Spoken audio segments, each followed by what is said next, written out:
Hello friends, உங்களை சந்திக்கிறதுல நான் மிகுந்த மகிழ்ச்சி அடைகிறேன். ஒரு காரியத்தை இன்னைக்கு நான் உங்களுக்கு ஷேர் பண்ணணும்னு விரும்புகிறேன். அது என்னன்னா பாருங்க, நான் நிறைய சர்ச்சஸ்க்கு நிறைய மீட்டிங்ஸ்க்கான போஸ்டர் கிரியேட் பண்ணேன். அப்போது அவங்க கிட்ட கேட்பேன், நல்ல ஒரு ஃபோட்டோ அனுப்புங்க. அவங்க பார்த்தீங்கன்னா இருக்கிறதுல ரொம்ப மோசமான குவாலிட்டியில் உடையிற மாதிரி பிக்சரை அனுப்புவாங்க. அப்போ நான் கேட்பேன், எங்க ஒரு நல்ல ஃபோட்டோ அனுப்பலாம்ல அப்படின்னா, இருக்கிறத வச்சு ஏதாவது ஒன்று பண்ணுங்க, அதுதான் இருக்குது அப்படின்வாங்க.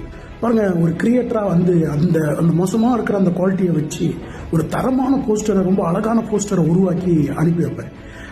ஏன் அப்படின்னா பாருங்க, மனுஷன் தன்னை பற்றி குறைவா தாழ்வா அற்பமா நினைத்து தன்னை அப்படி பாவித்து அப்படி எண்ணி நடத்தினாலும் உருவாக்குகிறவர் அப்படின்னு இருக்கு இல்லையா. இப்போ நான் ஒரு கிரியேட்டரா எவ்வளோ பிரமாதமா என் குவாலிட்டியில என் தரத்தில் பண்ணணும்னு நினைக்கிறனோ, அந்த மாதிரி கடவுளும் அவங்கள பார்க்குறாரு. நீங்க எவ்வளோ மோசமான வாழ்க்கையை எவ்வளோ மோசமான நிலையில வாழ நீங்க பழகிட்டாலும் உருவாக்கின கடவுள் இருக்கிறார்ல, அவரு என்ன விரும்புறாருன்னா அவருடைய தரத்துல, அவர் விரும்புகிற வண்ணத்துல, அவர் விரும்புகிற லெவல்ல உங்களை வைக்கணும்னு விரும்புறாரு. ஒரு சாதாரண மனுஷனே நான் கிரியேட் பண்ணது இவ்வளவு தரமா இருக்கணும்னு எதிர்பார்க்கும் போது உங்களை உண்டாக்கின கடவுள் உங்களை குறித்து எவ்வளவு தரமான திட்டங்களை வைத்திருப்பாரு யோசித்து பாருங்க.